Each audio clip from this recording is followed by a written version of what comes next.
আমরা যখন একটি নাটকের ক্লিপ ইউজ করি তখন আমাদের ভিডিওতে কপিরাইট ক্লেম বা স্ট্রাইক চলে আসে। কেন আসে বা কী কারণে আসে আজকে ভিডিওতে আপনাদের সাথে আমি স্টেপ বাই স্টেপ শেয়ার করব। এবং আপনারা অনেকে কমেন্ট করছেন যে ভাই এটা নিয়ে একটি সমাধান ভিডিও শেয়ার করেন। তো যার কারণে আজকে ভিডিওটি যদি ভালো লাগে অবশ্যই আমাদের চ্যানেলটি সাবস্ক্রাইব করে পাশে থেকে বেল আইকনটি অন করে দেবেন। চলুন আমরা আজকে ভিডিওটি শুরু করে দিই। আচ্ছা, আমরা প্রথমে ক্যাপকাট অ্যাপসটি ওপেন করব। তো আমরা ক্যাপকাটের মাধ্যমে আজকে ভিডিওটি শেয়ার করব। তো আমরা এখান থেকে আমাদের যে ভিডিওটি আমরা এডিট করব বা আমরা একটি নাটকের ক্লিপ ইউজ করব সেটা সিলেক্ট করে নেব। নেওয়ার পরে আমরা প্রথমে কী করবো, একটি রেশিও সিলেক্ট করবো। এখানে নিচে দেখেন এক্সপেক্ট রেশিও যে লেখাটি আছে এখানে ক্লিক করে জাস্ট এখান থেকে আমরা 1:1 সাইজ দিয়ে আমরা এখানে এই ভিডিও লেয়ারে ক্লিক করে আমরা এটাকে জুম করে আমরা 1:1 সাইজে জাস্ট অ্যাডজাস্ট বা অ্যাড করে নেব।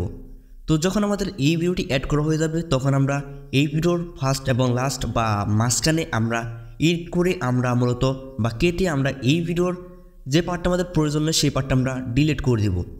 তো এই জন্য আমরা ফার্স্ট থেকে বা লাস্ট থেকে আমরা কী করবো, যে স্ক্রিপ্টটা প্রয়োজন নেই সেখানে আমরা স্প্লিট করব এবং আমরা এখান থেকে ডিলিট করে দেব। তো যখন আমাদের অরিজিনাল পার্টটা বা যে মেন পার্টটা আছে আমরা এই পার্টে যখন সিলেক্ট করব তখন আমরা মূলত এই ভিডিওর কাজটা আমরা শুরু করে দেবো বা এডিটের কাজটা শুরু করে দেবো। তো আমরা প্রথমে এখান থেকে কী করবো, যেমন এখান থেকে ট্রান্সফর্ম মানে এখানে ক্রপ যে লেখাটি আছে এখানে ক্লিক করব। মিডল পয়েন্ট আছে আইকনটি আছে, এই আইকনটির মধ্যে ক্লিক করে আমরা মূলত ভিডিওটি উল্টো দিকে ঘুরিয়ে নিব। তো যেহেতু এটা অন্যের ভিডিও আমাদের এরকম করে এডিট করতে হবে। এখন আমরা এখানে একটি কালার অ্যাড করব। যেমন এখান থেকে আমরা ফিল্টারে চলে আসবো এবং এখানে আমাদের ভিডিও যে কোয়ালিটি আছে যে কোয়ালিটিটা আছে সেই কোয়ালিটি অনুযায়ী আমাদের এখানে একটি কালার অ্যাড করে দিতে হবে। তাহলে কিন্তু আমাদের ভিডিওটি আরেকটু সুন্দর বা একটু প্রফেশনাল একটি ভিডিওর মতো লাগবে। এর জন্য আমরা এখান থেকে কোনো একটি কালার সিলেক্ট করব। তারপর এখান থেকে আমরা অ্যাডজাস্ট করে এখান থেকে আমরা টিক করে দেব। যখন টিক করা হয়ে যাবে তখন আমরা একইভাবে এখান থেকে আমরা অ্যাডজাস্টে চলে আসবো। তারপর এখান থেকে আমরা অটো অ্যাডজাস্ট, কালার, তারপর এখান থেকে ব্রাইটনেস, কন্ট্রাস্ট, স্যাচুরেশন ইত্যাদি ইত্যাদি এখান থেকে আমরা অ্যাডজাস্ট করে তারপর আমরা আমাদের ভিডিওটি ঠিক করে দেব।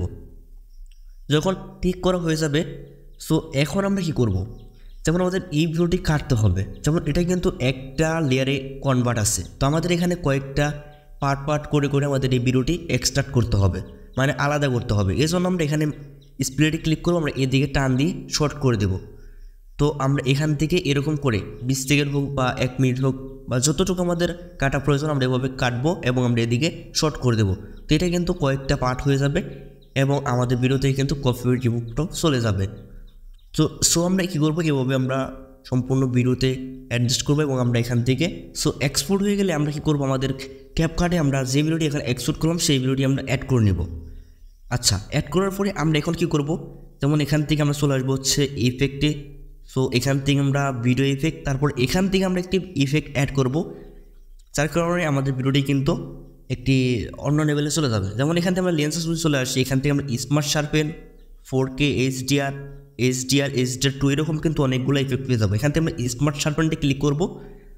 তারপর এখান থেকে আমরা ডবল ক্লিক করে আমরা এখান থেকে অ্যাডজাস্টও করে নিতে পারবো। যেমন এখান থেকে কিন্তু আমরা এভাবে অ্যাডজাস্ট করে নেব। সো আমি এটা এটা ক্যান্সেল করে দিই। সো এখন আমরা এখান থেকে অ্যাডজাস্ট করে তারপর এখান থেকে আমরা ঠিক করে দেবো।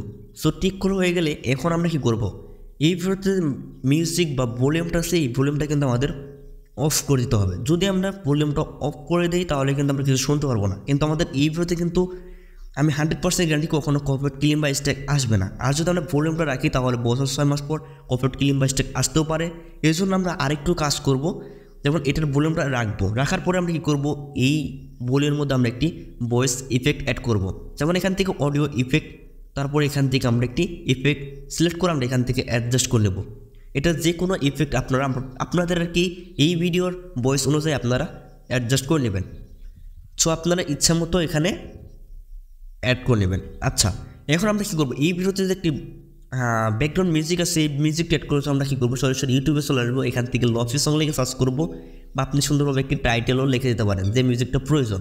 তারপর আমরা কী করবো, এখানে কিন্তু লফি সং চলে আসবো। পর আমরা থিলেন পেয়ে যাবো, এখান থেকে সার্চ ফিল্টার, তারপর এখান থেকে ক্রিয়েটিভ কমন্স এবং অ্যাপ্লাই। যখন আমরা অ্যাপ্লাই করে দেবো তখন কিন্তু এখানে আমাদের লফি সংগুলো চলে আসবে। এগুলো কিন্তু ক্রিয়েটিভ কমন্স লাইসেন্সের আন্ডারে, এগুলোতে কিন্তু কপিরাইট ক্লেম বা স্ট্রাইক আসবে না। সো এখান থেকে আমরা যে লফি সংগুলো আছে এই লফি সংগুলোই কিন্তু আমরা ইউজ করতে পারবো। তো আপনি এই লফি সংগুলো আপনারা ডাউনলোড করে নেবেন এবং আপনার ভিডিওতে এইটা থেকে আপনারা অডিওটা সুন্দরভাবে অ্যাডজাস্ট করে নেবেন বা অ্যাড করে নেবেন। তো আমি নেক্সট ভিডিও দেখাবো এই ভিডিওগুলো এডিটের পরে কীভাবে আপলোড করতে হয়।